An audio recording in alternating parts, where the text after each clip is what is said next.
Hello, friends, and welcome. Very happy to have you join us today for the One Socket Initiative series, getting powered on, charged up, and plugged in. So, the Watch Coalition and Rebuild are presenting this One Socket series.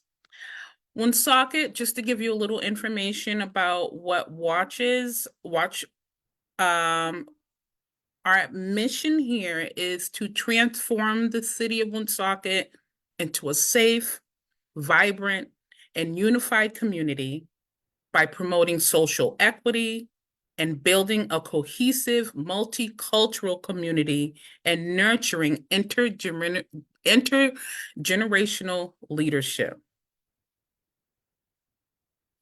We have done a lot of things over the past few years with our community. And our latest endeavor, as I spoke to, is the Woonsocket Initiative.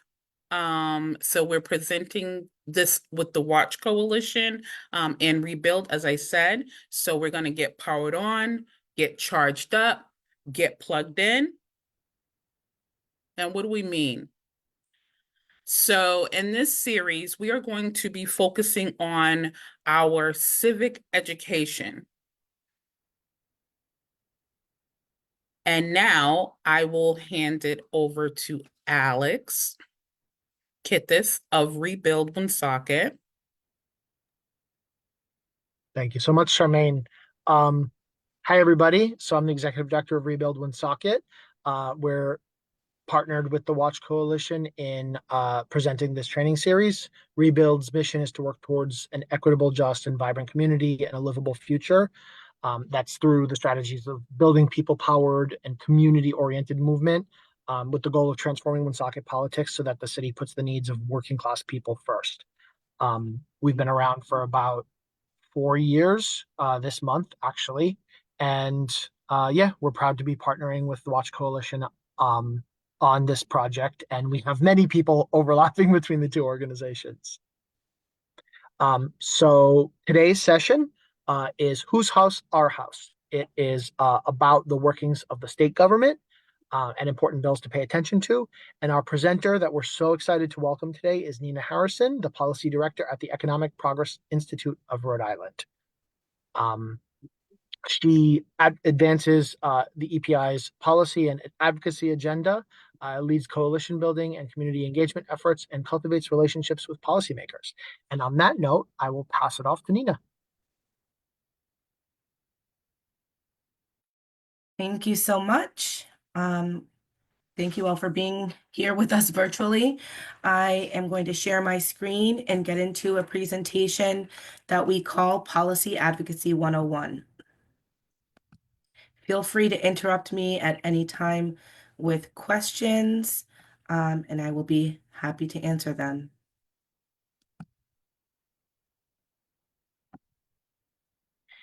So, Policy Advocacy 101. My name is Nina Harrison. I'm the Policy Director at the Economic Progress Institute. And the Economic Progress Institute is 26 years old this year. These are our co-founders. It was started in 1999, essentially with the goal of helping low and modest income Rhode Islanders by creating research and lobbying using that research to try to influence lawmakers in Rhode Island to pass laws that we think will help people with economic opportunity and with advancing racial equity and making sure that all Rhode Islanders have an opportunity to thrive. So I just covered a little bit of our mission. We also monitor tax and budget policies to make sure that those are equitable or to try to advocate that the state make them equitable and that we have enough revenue to fund our vital public services like public transportation, public education. So EPI's legislative priorities, we kind of have our hand in everything. And so a lot of our advocacy is focused by issue area. And so these are some of the issues that we advocate about: Rhode Island Works cash assistance, equity impact statements, tax and revenue fairness, paid family leave, affordable childcare, funding for RIPTA, things that our state needs to run smoothly. And the way that EPI does most of our advocacy work is by working with coalitions, most of which are issue focused. And so it's essentially a group of people or organizations get together and say, we want to make childcare more affordable. We'll come together as the Right from the Start coalition and advocate for things that make childcare affordable, make it quality, and make it safe for children and families, as well as other things that help children in their early years. And those people in a coalition typically meet once or twice a month to talk about what is the most important thing right now and how can we communicate those most important needs to the policymakers who are making decisions. So if you're passionate about a certain issue or a few, you can always join a coalition of other people who are interested in that to help you kind of keep tabs on what's happening and keep up to date with the latest information. So, what is lobbying? Lobbying is trying to convince legislators that they should do what you're telling them. For example, you should raise the minimum wage. You know, if I go to my state representative or write a letter to the governor and ask him to do that, that's lobbying. And so that's the main way that I at EPI try to influence the legislative system. And in Rhode Island, our legislative body is called the Rhode Island General Assembly. They only are in session from January to June every year, which means that you can only really lobby the General Assembly. Those are your representatives and senators between January and June, because those are the times when they're actually going to be voting on potential laws. The House of Representatives has 75 members, and the head of that is the Speaker of the House. Right now, the Speaker of the House is Joseph Shekarchi. There are 38 senators, one for every Rhode Island district. Excuse me, I believe it's county. And the head of the Senate is the Senate President. They typically meet at the State House, and they meet separately. So the representatives will meet on one side of the State House, and the Senate will meet on the other side of the State House. They'll meet as, you know, the entire Senate and the entire House. And then after their general meeting, they will break up into smaller committee meetings that focus on more specific topics. For example, there's a committee on health and human services, and they would break out into a smaller group to hear potential laws that are about healthcare. And those also happen in the evening. So if you ever want to go to the State House and either observe or participate in any of these kinds of hearings, they happen in the evening, typically around 4:30 p.m. Let me try and move this so there's a clearer picture. So this is a kind of overview of the timeline for the budget. There are multiple ways to get involved in lobbying or making your voice heard in terms of the legislative process. I mentioned that the laws are passed and voted on between January and June, but the state budget is something that has somewhat of a different timeline. Because the state budget has other people put their input into it besides just the General Assembly.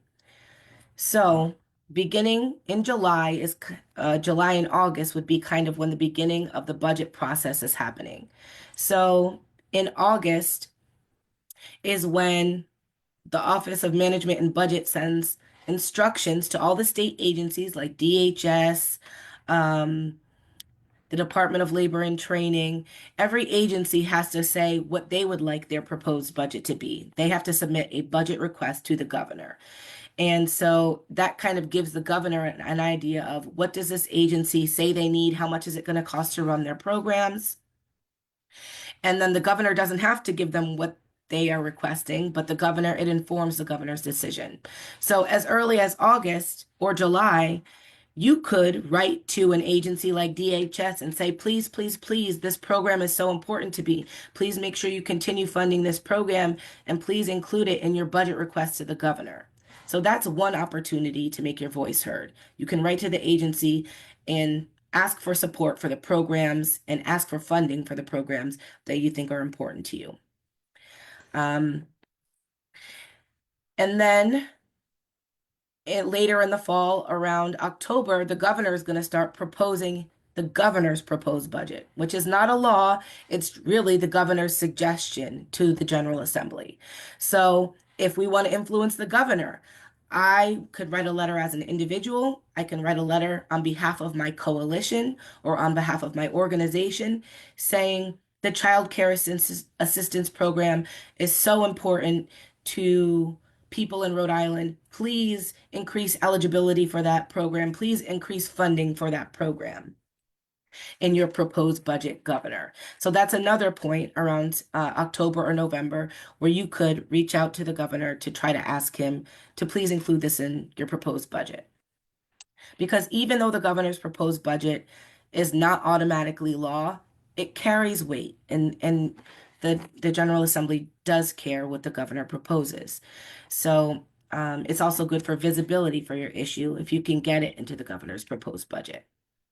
Now, in January, that is another big deal. That is when the governor actually releases the governor's proposed budget for the following year.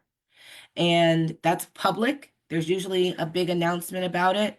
And people say that a state budget should reflect the state's values because it's really, you've heard this saying, put your money where your mouth is. And so the budgets are really indicative of what the state feels are priorities at a given year in terms of where they're investing money. And so at that time after January, you can review the budget and say, did my important program get the funding I requested? If not, you can send a follow-up letter. You can write an op-ed to the newspaper saying, hey, the governor didn't propose enough funding for this program that helps so many people, and we need to raise awareness about this. And then in January, the legislative session also begins. That's when the senators and the House begin to meet again at the State House, and they begin to propose new laws for this legislative session. And throughout that period of January to June, they will have committee hearings and votes on whether or not these proposed laws will be voted on by the committee or voted on by the full Senate or by the full House. And in order to become a law, all of those things need to happen. So, for example, say in February, a legislator introduces a law to increase the minimum wage. Maybe in March, there's a committee hearing in maybe the Senate Committee on Labor and the House Committee on Labor. They each have committee hearings where you, the public, can either send a letter or an email with written testimony, or you can go to the State House to the committee hearing and say your testimony out loud to the Senate committee and the House committee and say, hey, I want the minimum wage to be increased. I can't afford to pay my rent. I can't afford to fix my car. I can't afford childcare. The minimum wage is not good enough. And if it doesn't increase, I may have to leave Rhode Island. That's an example of what someone might say in legislative testimony. For example, if those committees decided that they wanted to vote on those bills, and let's say they passed those bills, meaning they got a majority vote in the Senate committee and in the House committee, the next step would be for the full Senate and the full House to vote on that bill. So if the full Senate would then vote to approve the minimum wage increase, then it would go over to the House or vice versa, depending on whichever chamber voted on it first. And after all that, if both the House and the Senate vote on the full vote to approve increasing the minimum wage, the next step is that it has to go to the governor, and then the governor has to sign the bill in order for it to become law. And in some rare cases, a governor could veto the bill, meaning Instead of signing it into law, he exercises his power to say, no, I disagree with this, and I'm sending this bill back to the General Assembly. It will not become law unless the General Assembly votes in an even higher percentage to pass it. So all that to say, that's the way the kind of legislative process happens between January and June. And in that same period, um, members of the House and the Senate are debating different parts of the budget, which are typically called budget articles. The budget is a very long document because it provides funding and money for all kinds of different programs. Every cent that's spent from the state is typically accounted for in the state budget. So it's long, and they have committee hearings on different articles of the budget. And so again, if you want to weigh in about your specific program, you could come to that committee hearing and weigh in about that specific part of the budget. Now, the budget doesn't actually become finalized until June, which is the end of the legislative session. It's a hectic time, and at which the House Committee on Finance is the committee in charge of finalizing the budget. So in that regard, the House does have a bit more responsibility over the state budget than the Senate does, although the entire General Assembly does vote to adopt the budget. And so again, in June, while things are still being negotiated, it's still very much an opportunity for you to call your state representative or senator, or even call the Speaker of the House or the Senate President, or email them and let them know what you want to see in that final budget. Oh, two other things that I skipped over. Nina, there's a question if I could. Sure. How do we contact them to let them know about this? Excellent. That coming right up. So I'll get to the how to contact people in a second. I'll take you there with the link. But as I mentioned, there are different ways to advocate. You could reach out to state agencies when they're making their budgets. Reach out to the governor at any time, but especially before he's making his proposed budget. Reach out to the General Assembly. I'll show you how to find your contact information for your representatives. You can also join a coalition, or you could do it through the media, whether that's social media or the newspaper or anything else. So helpful websites to start. How to find your elected official. So this is the Rhode Island Department of State Secretary of State website. And let's see.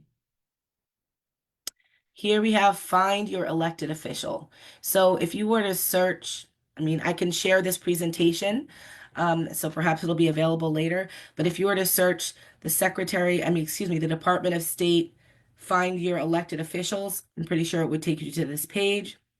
I'm going to select it. You have to enter in your zip code. I'm going to do my job. Oh, no, I'll do my own zip code. And the town, and then your street number.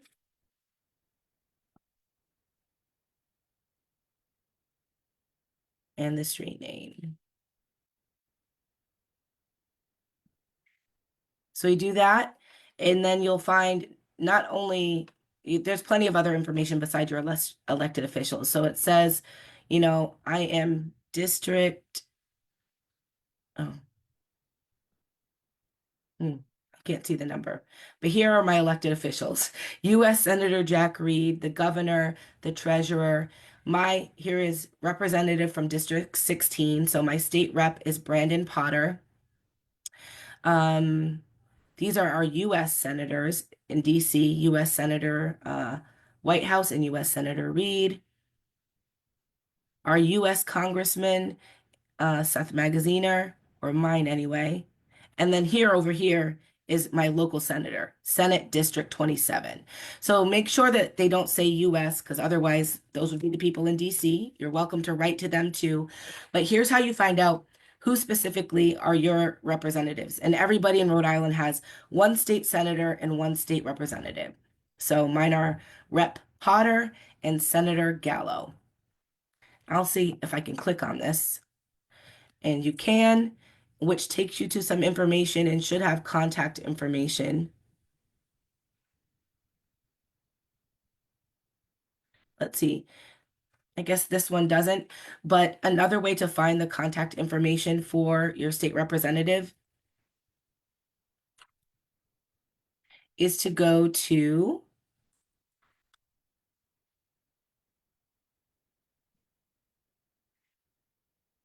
the Rhode Island General Assembly's website, which I'm trying to get to.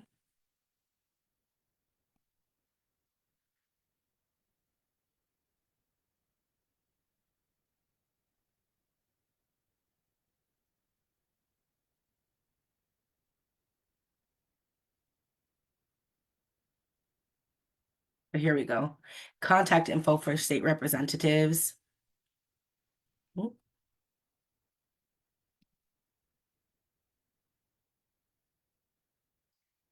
Here we go. The state of Rhode Island, if you just search Rhode Island General Assembly, this is the General Assembly page. And if you go to the Senate, there's a list of all the senators here. And similarly, if you go to the House, there's a list of all the members. And so these pages will typically have an email address, a phone number. Now, Rhode Island is a small state. Some of these phone numbers are office numbers. Some of them are their actual cell phone numbers. And I know that from just calling them. So in most cases, these people are accessible. They do want to hear from you, especially if you're in their district. And they may ask you, what's your address? Because they want to know, am I talking to somebody who can vote for me or not?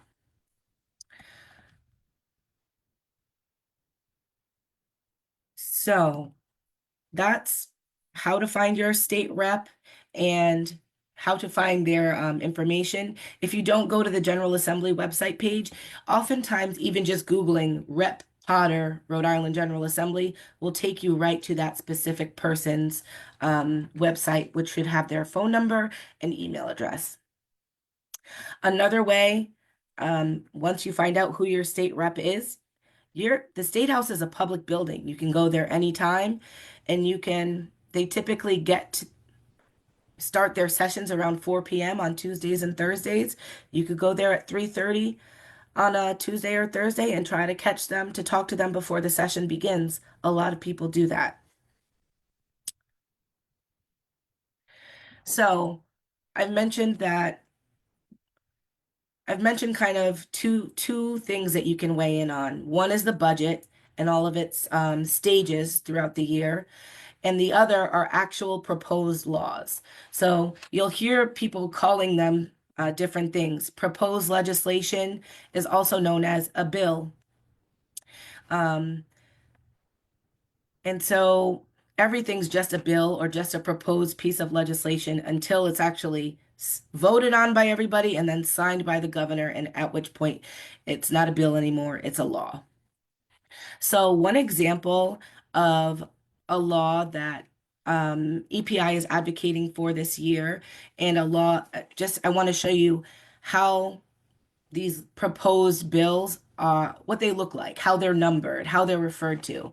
So typically, if you support a bill, or every bill when it's introduced is given a number. You see the H, oopsies. The H here is because it's a House bill. So that's what the HB stands for, House Bill 5473. And usually you would like to know the name next to it is the sponsor, whoever the representative or senator is that introduced that bill. They're the one who maybe drafted it. They're the leader of that bill. So Representative Alzate is the leader of House Bill 5473. And in the Senate, the sponsor rather, is Senator Murray. And typically, every bill on the House side has a companion bill on the Senate side. which is why you see these things side by side, because um, both the Senate and the House will have to vote on this. And so it works best if there are committee hearings um, on the bill on both sides, the Senate and the House. And so that's what you would call this, the companion bill. Every House bill should have a companion bill, although they don't have to. Sometimes they don't. Um, so this bill is actually colloquially, colloquial, oh my goodness. Some people refer this as a bill to tax the rich, but this is a bill to tax the top 1% of income earners on their income over $625,000 a year. So essentially, the top 1% of income earners in Rhode Island are people who earn more than $625,000 a year. And this bill would raise $190 million per year for Rhode Island to use for critical programs like child care assistance, like public transportation, like public education, like that bridge that's falling down uh, on on 195. So, and it would only affect 5,700 tax filers. So it would affect less than 6,000 people, I mean, less than 6,000 tax filers, and it would benefit the more than 1 million people that live in Rhode Island because we would all benefit from improved roads, better public transportation, and continued services. And so if you wanted to advocate on this bill as an example, you might look up who is my state representative, who is my senator, use that email address and phone number that they have posted on their page and email them and say, I support HB 5473 to tax the top 1%. I don't want to lose Medicaid, and the Trump administration is proposing cuts to Medicaid, or I use SNAP, I don't want to lose SNAP, and the federal government is proposing cuts to SNAP. I think we need to raise revenue in Rhode Island so that we can protect ourselves if these cuts come.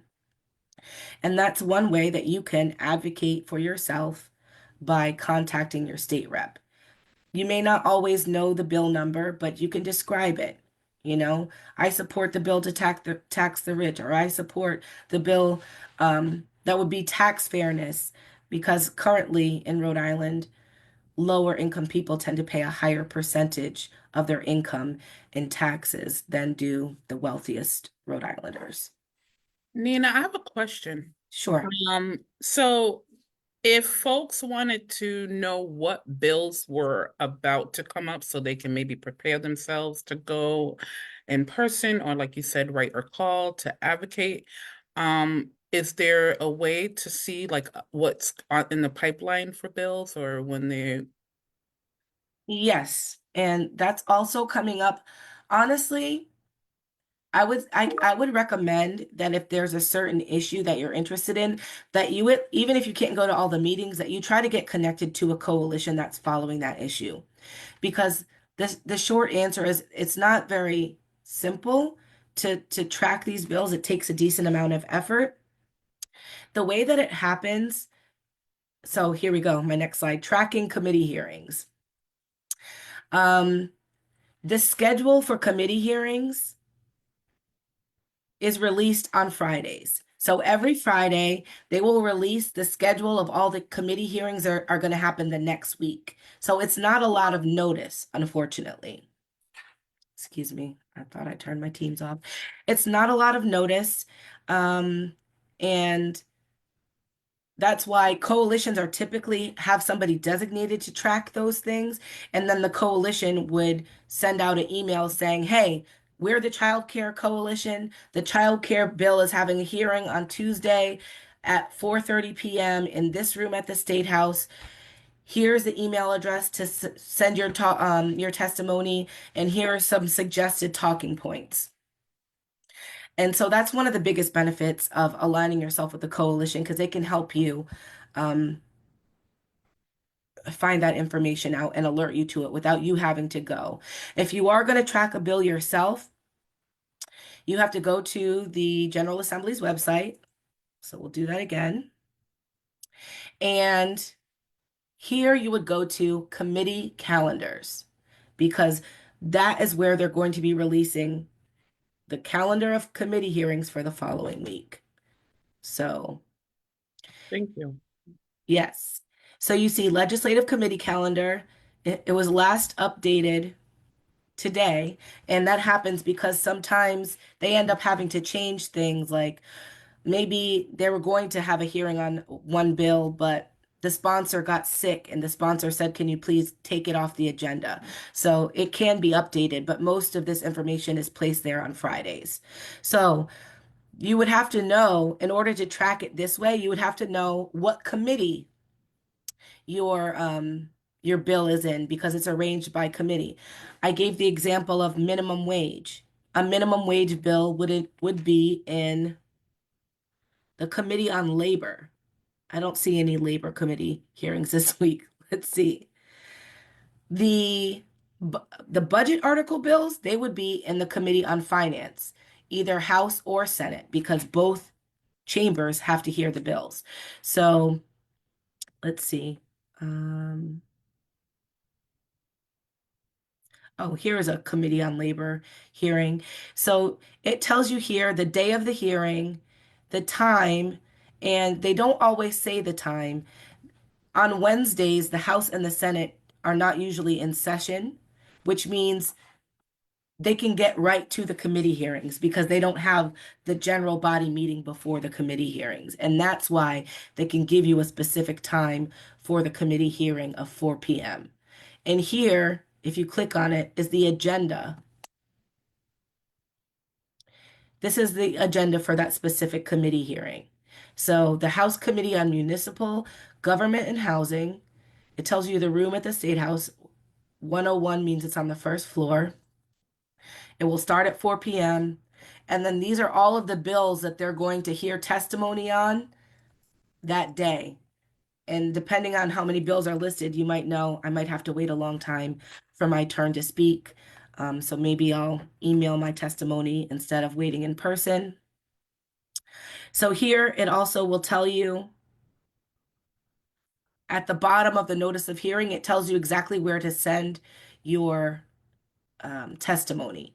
So if you wanted, if a bill on this agenda was important to you, um, you would send that testimony here to this email address, and I'll give you tips about how you can do that as well. But essentially telling them here, I'm sending this testimony in support of this bill that's having a hearing. So now back to this, I'm going to scroll down to Thursday, and you see the difference where they have set times scheduled for the hearings on Wednesday. On Thursday, they say things like rise of the House. And that essentially means when we're done meeting as the full body of the House and we rise up from our seats because we're done with our general body meeting, that is when we will start our committee hearings. And that's why it's harder to tell on Tuesdays and Thursdays exactly when the committee hearings will start because it's just after they're done with their general body meeting, which is called at the rise, meaning when they rise up to change rooms from the general body room to the committee hearing room. So on something like that, at the rise of the House,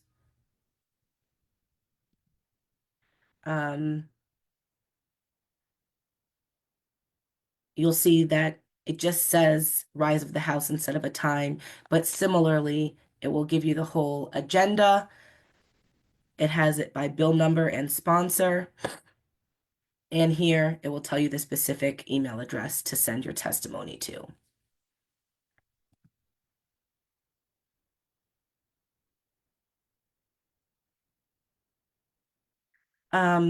Also, if you follow organizations like mine, for example, if you get our newsletter, on Mondays, we tend to send out an action alert email, which highlights a few of the priority committee hearings that are going to be hearing bills that we think are important to us.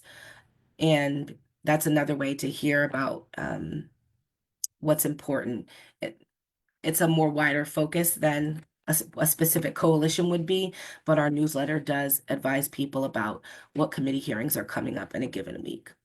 For example, yesterday there was a really important bill for the immigrant community that was, it's called the 364 misdemeanor bill, where they basically want to change the punishment for a misdemeanor crime from 365 days to 364 days. And that's because under immigration law, if you are convicted of a crime with that's punishable by 1 year, 365 days, it can trigger deportation or harsh immigration consequences, even for something as simple as a misdemeanor like shoplifting or messing with a fire hydrant. And so by just changing the definition to 364 days, it would protect a lot of our immigrant neighbors here in Rhode Island from unnecessarily harsh immigration consequences for really minor infractions. And so that had a committee hearing yesterday, and we sent out an email on Monday letting people know, hey, this is happening. Please show up. Please send testimony in support of that bill. As I mentioned, most of the committee hearings occur on Tuesdays and Thursdays. Um, I just showed you the sample notice of hearing, which was that agenda that had all the bills listed. On those agendas, they say for hearing and consideration, and those typically have different meanings because typically at the State House, they don't vote on anything right in front of you at the committee hearing. They usually hear all the testimony and they say, we're going to make a motion to hold these bills and decide on them later. So it can feel it it might feel a little bit underwhelming because you might want them to vote in the moment on something that you just gave testimony on. But typically, hearing and consideration means they're going to hear testimony and maybe they'll vote, but probably not. And if it's just listed for consideration, that means they're having another committee hearing where they're just planning to vote on that specific bill. And that's important to know because if it only says a bill is on for consideration, it means that even if you showed up at the State House, you wouldn't be allowed to say anything or give testimony on it because it's only on the agenda for voting purposes, not for hearing of public testimony. I know that this link doesn't work because I just tried it. Um, so I can show you an example of sample testimony, but I think I'll do that at the end. Tips for preparing written testimony. These are long, but it's essentially identify yourself, clearly identify the bill that you are in support of or against. Use the bill number ideally. Say clearly at the top, my name is so and I support Bill XYZ. Then give your reasons why. You can give them academic or statistic reasons, or it can be a very personal story, like Medicaid saved my child's life, or child care assistance, helped me get back on my feet, or the Rhode Island Works program made it so that I could, or paid family leave made it so that I could bond with my child, and I really think it should be longer. So I think people underestimate the power of personal stories. Legislators really do want to hear, how is this affecting you, your family, your community? What is the real difference that it's making? Um, the other tip is to submit this as early as possible, but like usually on the day of the hearing by 12 p.m. or 3 p.m. at the latest, you should try to get that in if you want the legislators to be able to read it before the hearing starts.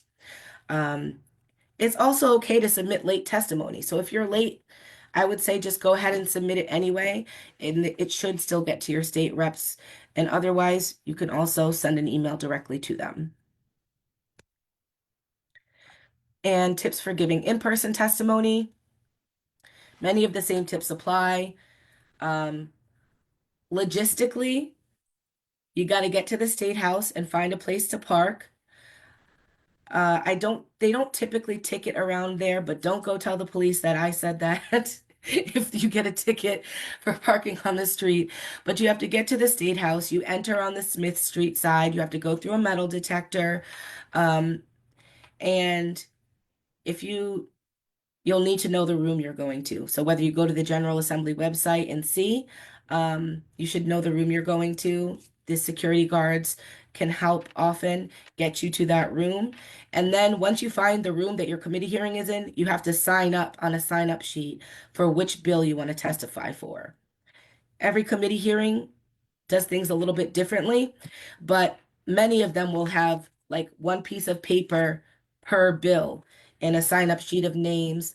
And you can indicate if you want to speak or if you just want to sign up in support to be read on the record. So you'll sign up, and that's why it's also helpful to get there early. If you get there about 4:30, maybe you can be the first on the list, and maybe even if they are hearing a lot of bills in the committee hearing, maybe you won't have to wait for a couple of hours for your turn if you can get there and be early on the list. And then once your name is called, essentially, you have to wait in the committee room for your name to be called for your turn to give testimony. You would introduce yourself, thank the members of the committee, and tell them that you're clearly there in support of this bill or against this bill and give them your reasons why. Try to keep it brief, make it personal, and there's typically a time limit of 2 or 3 minutes, depending on the committee hearing and depending on how many people are there.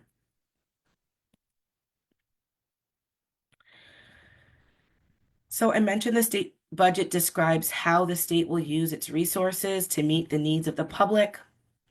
It gets approved every year in June. It's the most important public policy document identifying the services, projects, and populations the governors and lawmakers consider a priority.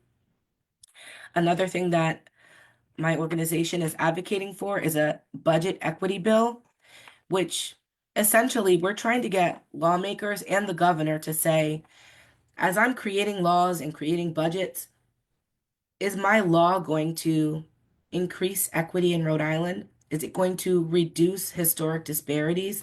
Is it going to reduce the racial wealth gap or the racial achievement gap in public education? Is it going to reduce the gender pay gap or make things safer for LGBTQ plus communities? These are the things that we think legislators should be thinking about. And so we're working on trying to get them to pass a law for a pilot program that would allow for equity impact statements to be written about the state budget and about certain laws so that there can be more transparency and just more information. Because sometimes bad laws get passed by accident by people with good intentions. And so making sure that policymakers are intentional about thinking about equity and considering all communities in Rhode Island is really important, and we are trying to get legislation passed for that this year. I mentioned the state budget timeline, beginning with agency requests in August and ending with finalizing the budget in June. I'll also say that my organization also does summaries of the proposed budget, summaries of the governor's proposed budget, then an equity review of the budget to say how we think the budget does on equity, and then we do a summary of the final enacted budget that is done in June. So again, if you're looking to learn about what's in the budget, we do have those documents on our website. You can stay connected with the Economic Progress Institute assorted ways, and this is my email address here. And I do also want to just share that EPI's full legislative agenda is live on our website. And so if you're looking for other good policies that you might want to support or get involved with, it's organized by budget and revenue and tax fairness, race, equity, and democracy, economic opportunity, investments in children and healthcare, and lifting Rhode Islanders out of poverty. So if I go to one, oops. Well, here's our summary of the F-25 proposed budget. Hmm.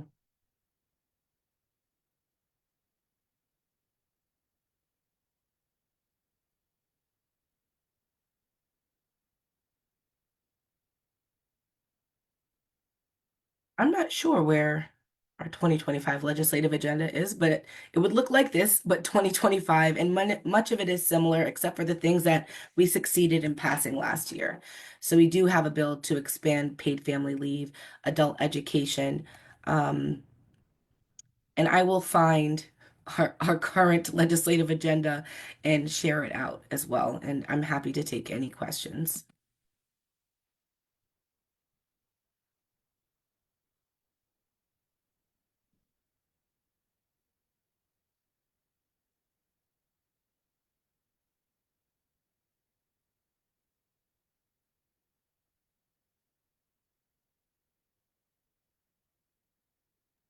Charmaine, have you seen any additional questions? I'm gonna do one more check along the live streams. Thank you, Alex. Not at this time.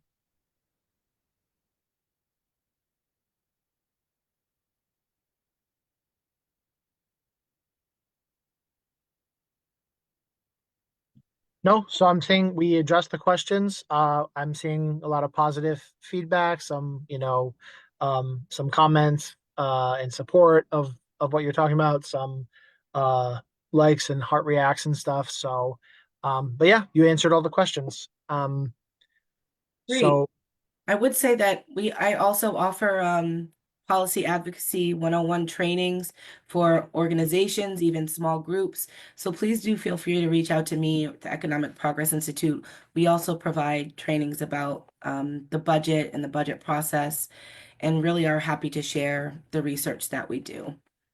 awesome. How can people contact you if they're looking for that?